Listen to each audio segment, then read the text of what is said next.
Halo, selamat datang di channel Suara Hati Sang Istri. Reaction kali ini tentang tuntutan seret Jokowi ke pengadilan terkait kasus Nadiem Makarim yang mengemuka, ya kan? Kembali viral video lawas Joko Widodo saat masih menjabat Presiden ke-7 RI 2 periode dengan disertai tuntutan untuk turut diadili dalam kasus pengadaan Chromebook, ya, mantan Menteri Pendidikan dan Kebudayaan Nadiem Makarim ini.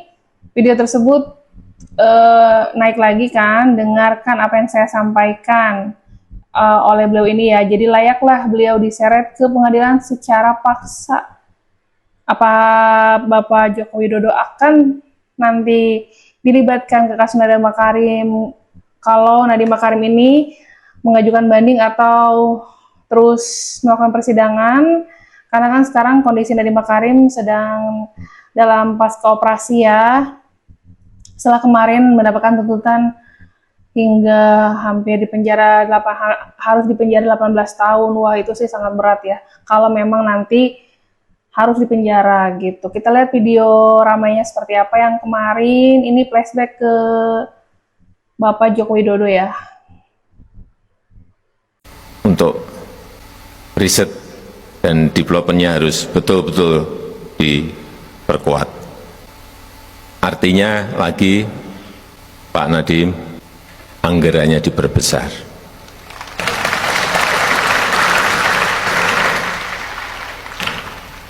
Nggak apa-apa, dimulai tahun ini, nanti kan sudah ganti presiden. Tapi dimulai dulu yang gede, jadi presiden yang akan datang pasti mau tidak mau melanjutkan. Gitu. Entah itu 01, entah itu 02, itu entah 03. Tapi dimulai dulu. Nggak mungkin kalau sudah Pak Nadiem sudah menambahkan banyak, kemudian presiden yang akan datang motong, nggak akan berani. Kasus Nadiem Makarim ini memang ada kaitannya semenjak beliau sebagai menteri, ya, di negeri ini.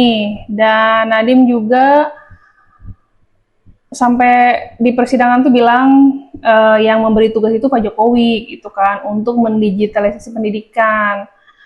Lanjut ke video pada saat Nadiem Makarim di persidangan. Pak Jokowi memberikan saya tugas yang berat dan penting untuk secepatnya melaksanakan digitalisasi di dunia pendidikan agar anak Indonesia tidak ketinggalan dalam era digital. Saya diberikan amanah untuk membangun platform teknologi, membantu kepala sekolah, membantu guru dan murid mengenal dunia baru pembelajaran di era teknologi. Yang terbukti dari kasus ini adalah saya lengah dalam mengantisipasi adanya resistensi terhadap perubahan. Bersama saya, anak-anak muda yang idealis dan berani masuk ke dalam kementerian penuh dengan semangat, tanpa menyadari perlawanan sengit yang akan kami hadapi. Ternyata dengan mengutamakan transparansi dan teknologi, banyak sekali pihak lama merasa dirugikan, merasa terancam. Kasus ke saya bukan kasus pidana, melainkan narasi gesekan antara kelompok baru yang inginkan perubahan dan kelompok pemain lama yang ingin mempertahankan status quo. Saya telah berulang-ulang kali membaca dan mencoba memahami dakwaan yang saya terima. Semakin saya baca, semakin bingung diri saya apa yang dimaksud, karena saya mendapatkan penjelasan yang tidak lengkap. Hal pertama yang tidak jelas dan cermat dalam dakwaan adalah tuduhan bahwa saya memutuskan perpindahan dari Windows ke Chrome OS. Namun dalam dakwaan tidak diperjelaskan apa basis argumen dari tuduhan ini. Surat dakwaan menyatakan telah ada perhitungan kerugian negara yang dilakukan BPKP yang baru dikeluarkan setelah saya menjadi tersangka di November 2025. Dakwaan menyatakan dalam pelaksanaan program digitalisasi pendidikan di tahun 2019 sampai 2022 berupa pengadaan peralatan TIK Chromebook dan Chrome Device Management telah memperkaya diri sebesar 809 miliar. Dari pernyataan ini, maka saya sebagai orang yang awam hukum memahaminya bahwa dakwaan menyatakan seolah-olah saya menerima uang sebesar 809 miliar yang bersumber dari uang negara dan digunakan untuk mengadakan TIK Chromebook dan Chrome Device Management. Ini kira-kira pengertian saya. Tetapi penjelasan dakwaan terkait memperkaya diri hanya saya temukan dalam halaman 52 dan halaman 100. Ini panjang banget sih kasus Nadiem Makarim ini, akankah nanti dapat pembelaan ya dari berbagai pihak? Dan menurut Nadiem Makarim ini terdapat kelompok pemain lama yang ingin mempertahankan keadaan, sementara dirinya adalah kelompok baru yang memperjuangkan perubahan. Menurut netizen gimana ini kasus Nadiem Makarim ke depannya? Apakah dia akan bebas atau dipenjara hingga sampai 18 tahun ke depan? Itu sangat lama ya. Aduh, ini ada pembelaan akhirnya dari Hotman Paris ikut berbicara mengenai kasus Nadiem Makarim dan ingin membantu seperti apa Hotman Paris langkah kedepannya yang beliau ini akan membantu Nadiem Makarim ya, planningnya. Coba dengar sama-sama videonya.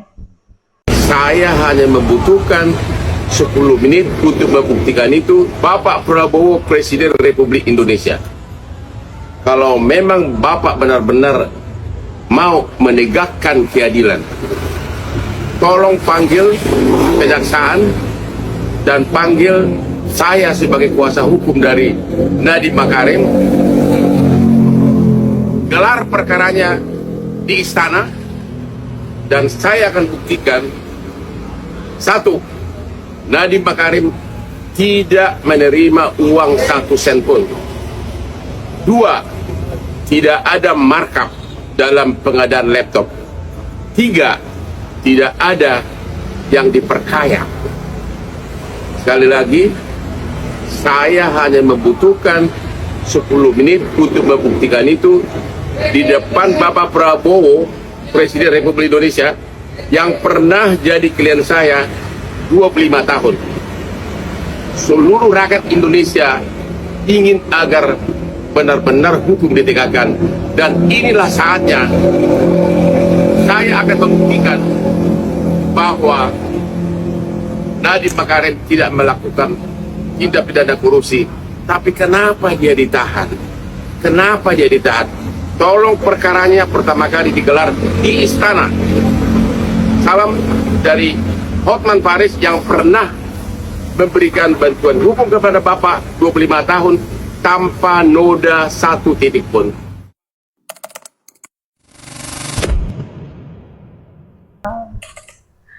Apakah nanti Nadiem Makarim ini bisa dibantu sama Pak Hotman Paris ya? Dan semoga presiden yang sekarang ini Pak Prabowo menanggapi juga, enggak hanya semata dikaitkan dengan Pak Jokowi yang memang presiden sebelumnya itu memberi mandat tugas Pak Nadiem Makarim itu sebagai Menteri Pendidikan gitu. Dimana setelah jadi menteri masalah berimbas besar kepada Nadiem Makarim ini, jadi ujian terberatnya lah gitu. Karena Jokowi yang menyebut meninggikan anggaran tidak akan menjadi persoalan.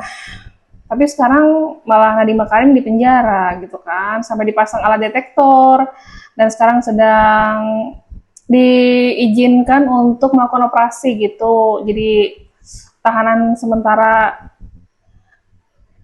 karena harus melakukan operasi gitu. Dibebaskan sementara tuh tahanan luar ya. Aduh, berat nih. Sementara Pak Nadiem tuh sudah menambahkan banyak, kemudian presiden yang akan datang motong nggak akan berani. Jadi gimana menurut netizen ini? Apakah nanti dari presiden yang sebelumnya Pak Joko Widodo akan bersuara atau Pak Prabowo juga akan ikut bersuara juga nih di kasusnya Nadiem Makarim ini ke depannya? Dan sebenarnya banyak doa-doa dari ojol, dari semua masyarakat yang ingin Nadiem Makarim itu bebas, karena dinyatakan Nadiem Makarim itu sebenarnya tidak memakan uang tersebut. Jadi tolong netizen juga bantu komentar ya. Bye.